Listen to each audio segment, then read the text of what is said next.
جی بہت شکریہ میر صاحب. اور آج بڑی خوشی ہوئی ہے کہ محترمہ ڈاکٹر شناز ظہیر صاحبہ ہماری کرسی صدارت پہ تشریف فرما ہے. قلم کارواں میں آن لائن سیرت کے حوالے سے اور اسلامک تھاٹ کے حوالے سے ان کے بڑے اچھے ویوز ہیں. ہم ان کو ویلکم کرتے ہیں. تو آج کے مقالے کے حوالے سے شہزاد منیر صاحب نے ماشاءاللہ بہت محنت کر کے سماعت کیجیے گا. شہزاد منیر صاحب نے بڑی محنت کر کے ماشاءاللہ یہ تیار کیا. میں سوال ہی پوچھنا چاہ رہا تھا لیکن چلے ابھی تبصرے میں ہی کہ خلافت عثمانیہ نہ ٹوٹتی چلے اس کے بہت سارے زوال تو جو اسباب ہیں ساجد ملک صاحب نے بتا دیے. لیکن بر صغیر میں جب 1857 ہوا تو کیا جیسی تیسی تھی مسلمانوں کی بادشاہ تھی, انہوں نے اس کو بچانے کے لیے کچھ کردار ادا کیا تھا یا نہیں کیا تھا؟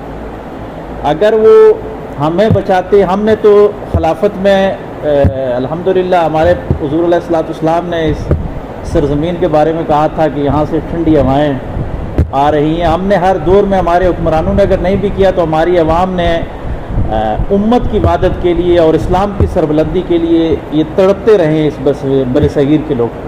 ہم نے خلافت کی بحالی کے حوالے سے بڑی تحریک چلائی, جس طرح مولانا محمد علی جوہر کا واقعہ آپ سن لیں یا باقی جتنے بھی ہیں, عورتوں نے زیورات تک اپنے دے دیے. لیکن 1857 کے سکوت میں اگر ادھر سے بھی کوئی ٹھنڈی ہوائیں ہماری طرف آتی تو ہو سکتا ہے یہ خلافت والا مسئلہ ہم ان کی کوئی سپورٹ کرتے اور مسلمان متحد رہتے. کیونکہ تاریخ میں دیکھا جائے کہ محمود غزنوی جب تک مضبوط تھا, ہندوستان مضبوط تھا, تو خلافت پہ بھی ہاتھ ڈالنے سے لوگ ڈر رہے تھے کہ ہندوستان کا مسلمان جاگ جائے گا اور یہ مسلمانوں کی خلافت کا تسلسل نہیں ٹوٹنے دیں گے. لیکن انہوں نے پہلے ہمیں کمزور کیا, ہماری حکومت ختم کی اور پھر جا کے مسلمانوں کی خلافت پہ قبضہ کیا.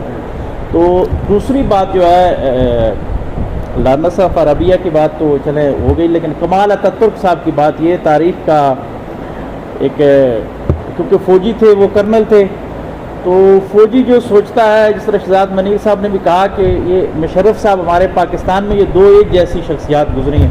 اور پرویز مشرف صاحب نے اپنی تقریروں میں پہلی تقریر میں شاید کہا تھا کہ میں کمال اتاترک کو اپنا ہیرو مانتا ہوں, اور انہوں نے بھی سب سے پہلے پاکستان کا نعرہ دیا جس طرح کمال اتاترک نے ترکیہ کا دیا تھا.